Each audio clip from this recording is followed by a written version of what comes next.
sentencing hearing after a jury trial.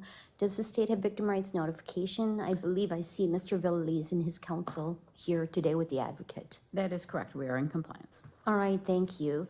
Then at this time, we'll proceed to sentencing. Before we do so, I do note that there is a victim impact statement that I did receive and review in the file, as well as 7 photographs of the injuries sustained by the victim in this case. So I did see those. Did you see those documents as well, Attorney Plaisted, and have the opportunity to review them with your client? I did, yes. All right, thank you very much. Then I will hear the argument from the state first, please. Thank you, Your Honor. I'm not going to relay all the facts in this case because it was a jury trial. It was somewhat recent, and I'm confident the court remembers them very accurately, particularly because the facts in this case were so deplorable and so abhorrent. I suspect that this might be one of those cases that I will remember throughout my career. It's not something that we see even rarely in these courts. This was so shocking because it was targeted based on Mr. Villalaz's race or perceived immigration status and was so unprovoked. As you recall, it started out with Mr. Villalaz essentially going about his business and going to eat dinner at a restaurant when Mr. Blackwell apparently didn't care for how he parked, encroaching into the bus lane. Essentially, really none of his business, and that's where this all starts, telling people how they can park and can't park, and rolling it straight into go back to where you're from, go back to your own country, and things of that nature. We talk about ripple effects quite often in cases that involve victim crimes and sometimes even victimless crimes, but this ripple effect goes far beyond what we typically see. Mr. Villalaz obviously was very physically affected by this. He had a lot of pain, as we talked about, or he talked about in his testimony, ongoing treatments that he had, particularly to his eye and his skin. You saw the photographs submitted. And thankfully, he has healed physically pretty well for the most part. Emotionally, this has been really difficult for him. And I think he outlines that pretty well in his victim impact statement. He really struggles to even understand the mindset of Mr. Blackwell and struggled with explaining it to his 2 young sons. His victim impact statement mentions how his sons were so upset and so concerned about what had happened to him, and they wondered why it happened and whether there are bad people out there waiting to hurt them. So it not only affects Mr. Villalaz emotionally for a long period of time, probably lifelong, to be honest. It'll affect his sons and his fiance as well. And to explain that to his 2 young sons had to be extremely difficult for that family to have that conversation. Financially, he was out of work for 3 weeks. So that not only affected him and his family financially, it certainly affects his fellow coworkers and employer who had to provide coverage for him. The Latino community here really stepped up and embraced Mr. Villalaz, the ones that even knew him personally, also ones that didn't even know him. And they helped him and supported him throughout this entire ordeal, which went back to 2019. This case has been a long time coming for a conclusion. And 3 years is a long time, but certainly on behalf of Mr. Villalaz, I think, a thanks to the community that supported him throughout this is warranted. So it was much appreciated by him as well as from myself. To say that he's a better American than some people based on the statements that he made, I think is appropriate, and certainly a better American than Mr. Blackwell has shown that he is. Mr. Blackwell has a very hateful mindset, and I don't believe that that's something that's recent. And that is indicative of some of the writings that he had that we talked about in a motion hearing. I'm certainly not going to quote them again. But the court heard them. They were essentially his diary from his computer, and that went back several years, at least, back to 2011 or 12. Very hateful language. Also indicative of his prior record, 2006, he had the Rusk County conviction for false imprisonment and intentionally pointing a firearm at another person. It also had the same charge dismissed and read in, and that involved holding some hunters at gunpoint. And then I believe there was a very, very dated from the 90s, resisting obstructing out of California. So his record is not lengthy. However, I believe that that hateful mindset that he has is very lengthy. People should be able to go to a restaurant and park wherever they want. It's up to the parking checkers to determine whether somebody parked wrong or not. It's not up to Mr. Blackwell. It's a citation. And Mr. Villalaz corrected himself when it was pointed out to him. He should be able to go to the restaurant and go about his business without fear of somebody like Mr. Blackwell carrying acid as a weapon. And what an odd choice of weapon to be, and it's just so odd. There's no warning when you carry a weapon like that. It's fashioned from household materials. He created weaponry from his household materials and carried it around on apparently a regular basis. There's no warning. It's not in a bottle that's labeled. It's not something like a can of mace, as I had mentioned in the trial, where you can hold up as a warning of stop, stay back. It comes out and the destruction is immediate. Lifelong destruction.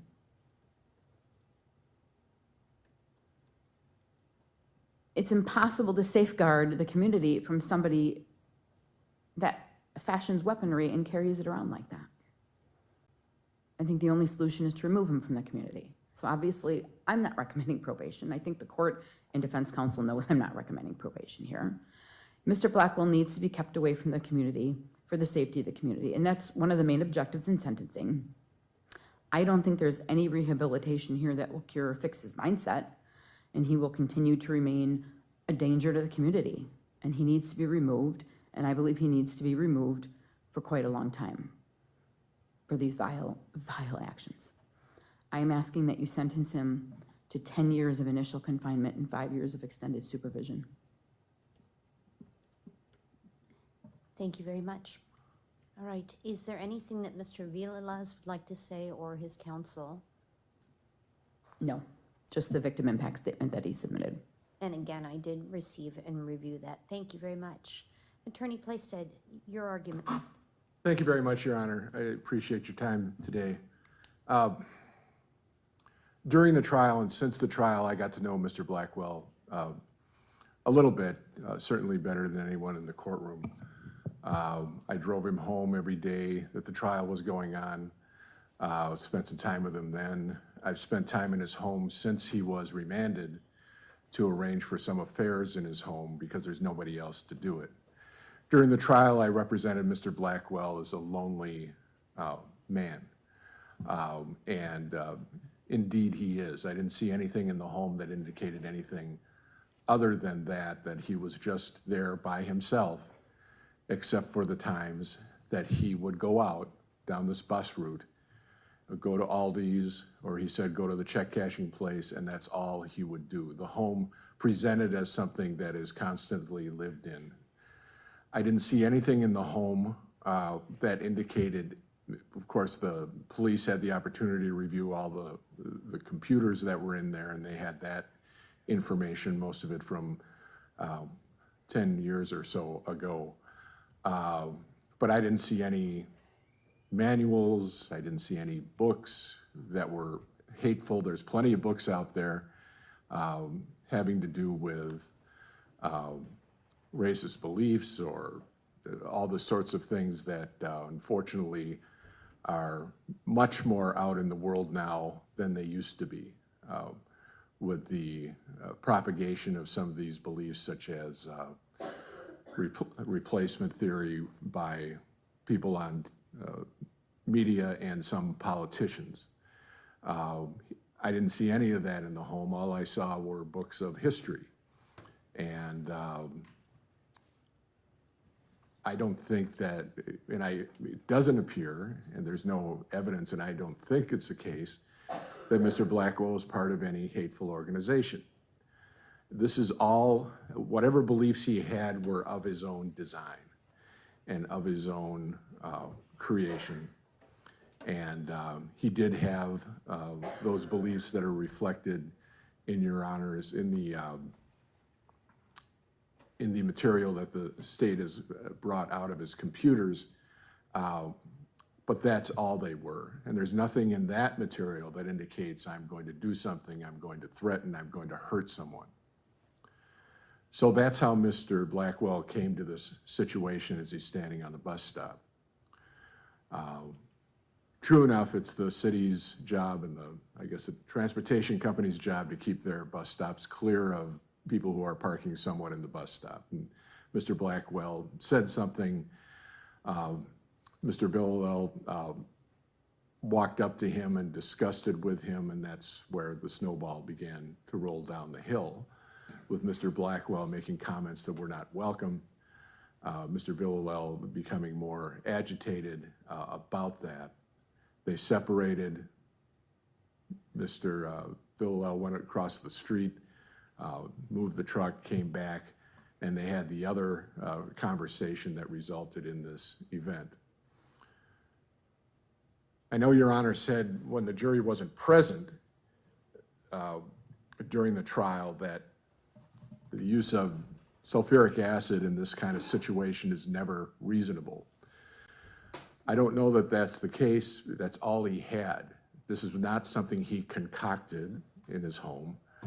He testified, and there's no evidence otherwise, that this is a substance that he had in his home to clean drains. It is corrosive, it is dangerous, and he was carrying it only in his mind to protect himself. I know the jury found that he had chosen the victim because of his perceived nationality or immigration status or racial background. I think that he may have chosen the victim and had certain comments with him because of that. But in terms of the provocation instruction that Your Honor gave at the state's request,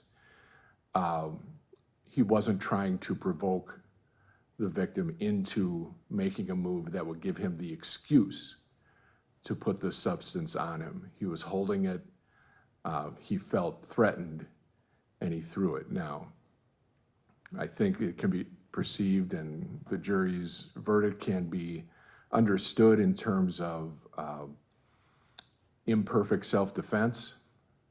I don't know what the jury thought about whether Mr. Blackwell legitimately felt threatened by the movements that we saw in the video that the victim made just before Mr. Blackwell threw this stuff at him. But I do think that he was legitimately concerned about what was happening. His concerns may have been exacerbated by his perception of the victim as someone of another country, of another race, and perhaps that's the logic by which he was convicted. I know the jury thought a long time about it. They're a very thoughtful group, and I appreciate their reflection and efforts in this case. There are some competency reviews that have been in the file for some time now. He was reviewed for competency. Eventually, he did go to Mendota, I believe, and they found him to have an unspecified personality disorder on page 6 of the report to Judge Yamahiro on December 19th.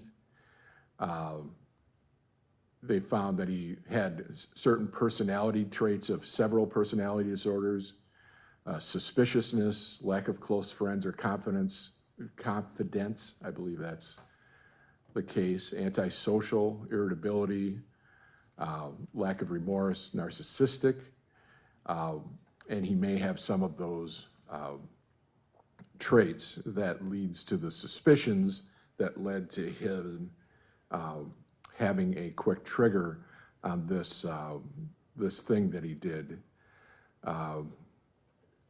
I I think, as I told the media outside after the verdict, I don't think this is something that anyone in the community needs to be worried about happening again.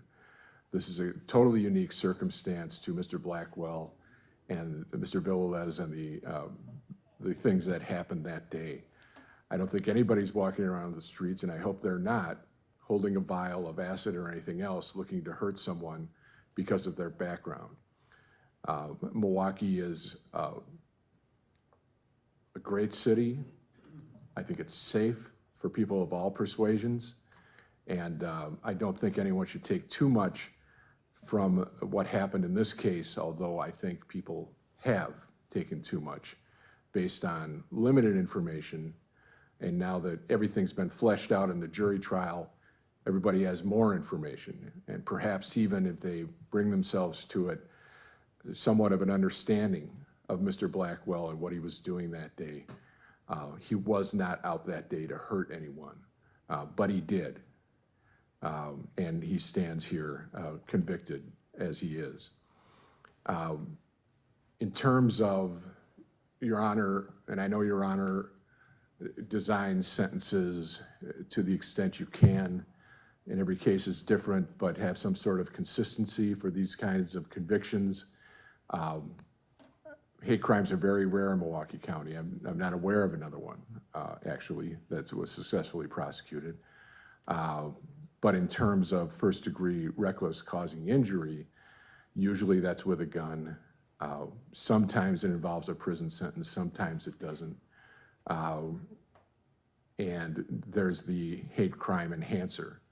I know Your Honor has 3 things to consider in terms of the seriousness of the offense, Mr. Blackwell's background and character, and protection of the community. In terms of protection of the community from Mr. Blackwell specifically, I don't think you need to protect the community from Mr. Blackwell specifically.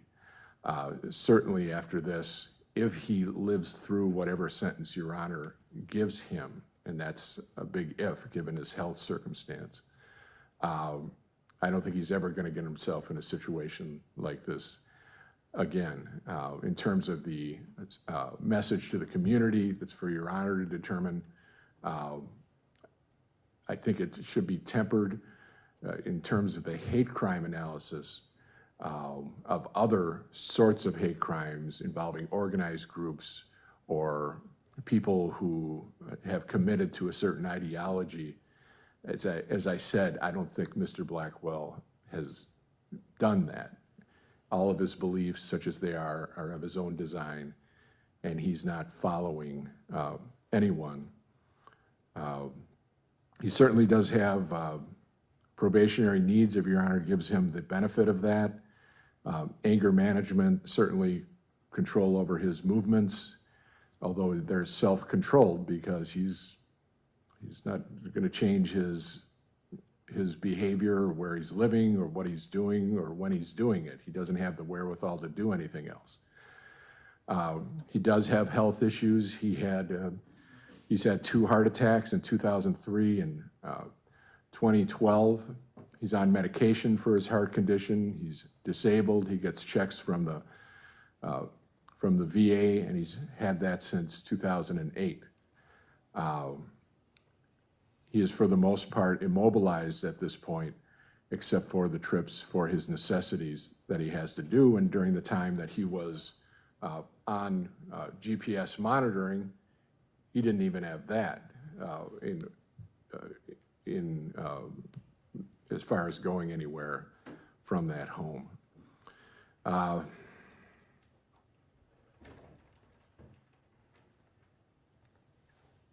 think any term in prison may be a life sentence, and I don't think that's necessary either as far as the seriousness of the offense. It's not a gun, it wasn't life-threatening, but he's going to have his health is always going to be determinative of whether he makes it through any prison sentence that Your Honor gives him. If you decide that there should be a prison sentence, and I'm not recommending it because I think that certainly in other circumstances of this situation, if it wasn't designated as a hate crime, probation would be more seriously considered. But I perceive that there is a prison sentence coming. I would ask for no more than 2 or 3 years in custody, 5 years extended supervision. If he makes it through that period of time, meaning the 2 to 3 years, he will certainly succeed on extended supervision and never get himself in this kind of a situation again. Mr. Blackwell has represented himself for a period of time. I stepped in and provided a defense for him. He is not the kind of person that I would necessarily hang out with or agree with in any way. But I do believe that he was under some threat here. He may not have handled it appropriately according to the law, but this doesn't happen in a vacuum. He wasn't out trying to hurt someone, but he did, and I think he has remorse for that. Thank you, Your Honor. Thank you. Mr. Blackwell, what, if anything, would you like to say, sir?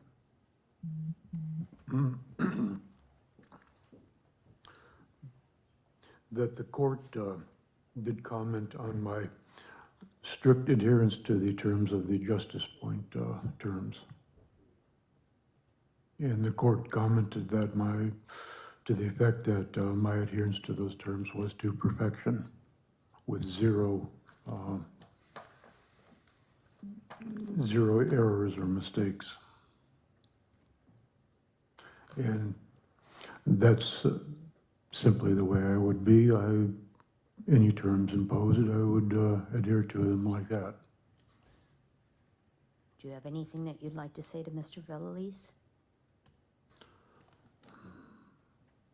He still scares me very much. I regret that it all happened. I'm still scared that I could drop dead of a heart attack right now, as far as I know. And I would definitely do it differently.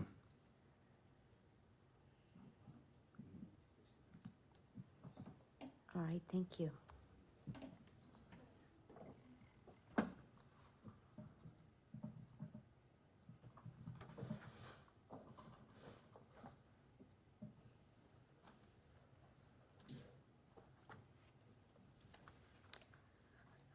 Mr. Blackwell, at time of sentencing in this case, the court must look at 3 factors. Those include the gravity of the offense that was committed. I have to look at your character and rehabilitative needs, as well as the protection of the community. Mr. Blackwell, you have been charged with and convicted of first-degree reckless injury, use of a dangerous weapon as a hate crime. And in this instance, the jury found that on Friday, November 1st of 2019, about 8:30 in the evening, that you had thrown sulfuric acid in the face of Mr. Vallelise, the victim in this case. We watched several times the video of this particular incident from different angles, and we see you waiting at the bus stop. We see Mr. Vallelise approach you as you yell at him because of the fact that he's parked in the bus stop. And he ultimately decides to move his car based upon your request. He comes back, but the situation does not stop at that point. There still is an encounter between the two of you, an encounter where you say that you are acting in self-defense, but where the jury found that that did not happen. Rather, when you are at this bus stop, you throw vile words at Mr. Vallelise. America is a melting pot in my estimation, sir, and Mr. Vallelise did everything right. He came to this country, he became a citizen, he worked hard, he started a life, and he had 2 sons that he has here in this country. He's done everything by the book. Yet you, on the day in question, you stereotyped him. You stereotyped him because of his race, his ancestry, and you stereotyped him because of his national origin. But you really didn't know Mr. Vallelise. While he's Hispanic by virtue of his background, He is a citizen of the United States just as much as you are. In fact, in some regards, he worked really hard to attain that because he wasn't born here. He was born in Peru. But instead of recognizing that and minding your own business, you told him when you encountered him, go back to your country. Why did you invade my country? And then, when you weren't satisfied with his answers, you threw acid in his face. In your writings that you've been collecting for a long period of time or putting down on paper or in your computer, you expressed hate to all sorts of people. People who are different than you. And I recognize, sir, that you know what? We in this world are different from one another. That might be based upon race, that might be based upon hair color, it might be based upon eye color, weight, any variety of factors. But when we let those differences cloud our judgment, that's bias or prejudice or discrimination. And in this instance, it is hate. And what's worse yet is that not only did you have those writings, but in this instance with Mr. Vallelise back in 2019, you acted on your hate. You threw acid in the face of this man. You caused him second-degree burns. He was physically injured. His skin in the photographs that are in the file is red. It's peeling. I'm sure it was absolutely painful. And not just for a couple of days, for months. You also caused him to have injury to his eye. He said at the time of trial that in fact his vision is still not back to normal. But more so than anything, you caused him emotional distress that I think is never going to heal. What you did was cause this man who belongs here to feel like he's not worthy, and that's diabolical. You know, I understand, sir, that you cannot have a firearm, and I also understand that people walk around in our community open carrying, or they may have a license to carry concealed weapons. But I really, really don't understand a person walking around, standing at a bus stop, getting so upset that they engage in such vile or contemptuous behavior. What you did here was hateful, sir. The jury found that. And I say to you, sir, that hate hath no place here. Now, the jury heard this whole case as I did. You testified. You exercised your constitutional right, and that is to be absolutely honored. But the jury did not believe your statements that you were acting in self-defense. In fact, looking at the video several times, they told me that they never saw a wind-up of any arm on behalf of Mr. Vallelise. The jury questioned why you would throw acid at this man with utter disregard for human life. And finally, the jury found that your beliefs or perceptions regarding the race, national origin, or ancestry of Mr. Vallelise were hateful. You had the sulfuric acid in your hand, I note, on both instances when you had contact with Mr. Vallelise. You could have simply walked away from the situation, but you didn't. You had the opportunity to make sure that there was no contact with the victim in this case. You didn't do that. You weren't provoked. You threw the acid in his face. And I think almost worse than all of this is that, you know, in the end, instead of staying there to render aid, instead of staying there and calling to other people to say, hey, you know what, I've hurt this man, I've injured him, he has acid on his face, we need to get him help, you took off. You walked away and you left to a bus station down the street. You're a student of history, according to your lawyer, Mr. Blackwell. And I say to you, sir, that history should not repeat itself in this instance. You are 64 years of age. You're an isolated, lonely soul, I believe. You've had homelessness in your past, and you suffer according to the competence evaluation from a personality disorder. You're in poor health. I do acknowledge that you did have perfect justice point compliance. I give you that. But I think it's rather narcissistic for you, sir, to only talk about yourself today. I was hoping that in your allocution that you might say at minimum that, you know what, you were sorry, or perhaps just understand. You know, in his victim impact statement, Mr. Villales just asked, he didn't ask for you to have a lot of punishment in this case. What he wanted you to do is to just recognize that what you had done was wrong. I've heard none of that today. I've heard no contrition. I've heard no acceptance of responsibility. All I've heard is, well, I was good on justice point and it's not my problem.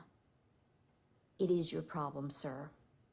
Mr. Blackwell, I have to fashion a sentence in this case that would send a message to this community that this behavior is not going to be tolerated, that we will not tolerate hate, that we have to tolerate each other as a community, that we're a fabric in our community that's set up and built upon a vast variety of people from all different walks of life who have different interests, who have different backgrounds, and who enrich our community as a whole. Under the totality of the circumstances, to protect the community, I find that it would unduly depreciate the seriousness of this offense to let you have probation in this case, regardless of your ill health. This is far too serious. You don't tolerate other people. That's demonstrated by your 2006 conviction in Rusk County for false imprisonment and pointing a firearm at another human being. And that's further demonstrated by what you did to Mr. Villales in this case. For all of those reasons, in order to protect the community from this sort of behavior from Clifton Blackwell, I'm sentencing you as follows. The sentence of the court on count 1, first-degree reckless injury, use of a dangerous weapon, hate crime, will be 15 years in the Wisconsin State Prison System. The initial term of confinement in this case will be 10 years in the prison system, followed up by 5 years on extended supervision. Mr. Blackwell, the time that you are confined in prison can be extended if you violate any prison regulation or if you refuse or neglect to perform required or assigned duties. If your time in prison is extended under this bad time provision, you could be required to serve up to the total length of your sentence in prison. The penalties that can be imposed by the Department of Corrections are 10 days for the first offense, 20 days for the second offense, 40 days for the third, and each subsequent offense. In addition, if you are placed in adjustment, program, or controlled segregation status, your term of confinement can be extended by a number of days equal to 50% of the number of days that you spend in adjustment, program, or controlled segregation status. Finally, if while you're in prison, you file a lawsuit which the court finds to be filed for a malicious purpose or solely to harass the party against whom it is filed, or if you testify falsely or otherwise knowingly offer false evidence or provide false information to the court in that lawsuit, the court can order that your term of confinement be extended up to the total length of your sentence. While you are on extended supervision, you will be subject to certain conditions that I will tell you about in a moment. If you violate any of these terms or conditions, you may be returned to prison to serve not more than the time remaining on your sentence. The time remaining on your sentence is the total length of your sentence, less any time served in custody. You are not eligible for the Challenge Incarceration Program boot camp due to your age, and you are not eligible for the Substance Abuse Program. Once that you are released into the community on extended supervision, the following conditions will apply. First and foremost, you are to have no new law violations rising to the level of probable cause. Secondly, you need to cooperate with your agent, keeping all office visits and home visits at the direction of your agent. That's really important because the court is going to order you to do certain things, and I want your agent to assist you in doing so. You must attend and complete a mental health evaluation and follow up with all treatment and care that is recommended for you. That may be therapy. It includes taking all prescribed medications at the direction of your doctors. Further, sir, you are to have no contact with Mr. Villales, the victim in this case. No contact means in person, no contact means over the phone. No contact means at all in any way, shape, or form. I can't envision or see why Mr. Valdez would ever want to have contact with you, but it's really important that you abide by that. Upon your release, you may have no contact with firearms. You must pay supervision fees as determined appropriate for you by the Wisconsin Department of Corrections. You must pay all mandatory court cost fees and assessments. They may come out of any cash bail on deposit. Those include giving a DNA sample and paying the DNA surcharge. I see that restitution may have been paid by the Crime Victim Compensation Fund in this case. Is that correct? Yes. Therefore, restitution is set at 0 to Mr. Valdez. They have made there's no documents in the file as to recoupment for that. Is that correct? That's correct. All right, then restitution is set at 0. Mr. Blackwell, while you were in the care, custody, and control of the Department of Corrections, they may collect any monetary amounts ordered today as provided in sections 973.05 sub 4 sub B and 973.20 from your accounts. First and foremost, those amounts, though, should be taken out of the cash bail on deposit. If there are any monetary amounts that remain unpaid when Mr. Blackwell is released from confinement, they are to be paid as a condition of extended supervision. Any monetary amounts that remain unpaid when this sentence is completed are ordered reduced to a civil judgment against the defendant for any unpaid balances, and then collection can proceed under section 71.935 of the statutes via tax intercept as well as through other civil collection means. Is there any sentence credit for Mr. Blackwell? Yes, Your Honor, I have 117 days. All right. Credit. Mr. Blackwell will be awarded 117 days of pretrial incarceration credit against the initial term of confinement on this prison sentence. Mr. Blackwell, you have been convicted of a felony offense today. Therefore, sir, you may never possess a firearm at any time in the future. Section 941.29 of the Wisconsin statutes makes it another felony for anyone who has been convicted of a felony to ever possess a firearm, carrying with it its own 10-year period of imprisonment or $25,000 fine or both. Mr. Blackwell, do you understand you may never have a firearm? Do you understand? Yes, I do. In addition, sir, due to the nature of this felony conviction, you are prohibited from having body armor, ammunition, and explosives. Do you understand that? That I do understand. And finally, sir, you are not allowed to vote until your voting rights have been restored by the Department of Corrections once that you are discharged from supervision in this case. Do you understand that as well? Yes, I do. Mr. Blackwell, this case has had a profound impact upon a lot of people in our community. I hope that today that we can begin the healing and moving forward in a more integrated and healthy society where all people feel that they belong and all people can coexist. I hope that from this experience that everyone will learn this just cannot repeat itself. Mr. Blackwell, if you are dissatisfied with the sentence that the court has imposed today, you have 20 days to appeal my decision. Has the CR 233 form been filed yet with the court attorney Plaisted? I've got it here, Your Honor. I'll have him sign it. Thank you. You have the right to the assistance of the Office of the State Public Defender in prosecuting any post-conviction motion and or appeal, should you wish to do so. Does the state have any questions about the sentence that's been imposed in this case? No. Does the defense have any questions? No, Your Honor. Mr. Blackwell, do you have any questions? All right, Mr. Blackwell. Any questions to ask? Thank you. You will receive a copy of the written explanation of determinate sentence form that I prepared in this case, explaining and outlining in writing the sentence that I have imposed. Unless there's anything else, we are adjourned. For you that explains the sentence. This is. Good morning, thank you everyone for being here at this time. Mr. Valdez and his family are not going to be answering any questions or waiting around for any interviews. We ask that you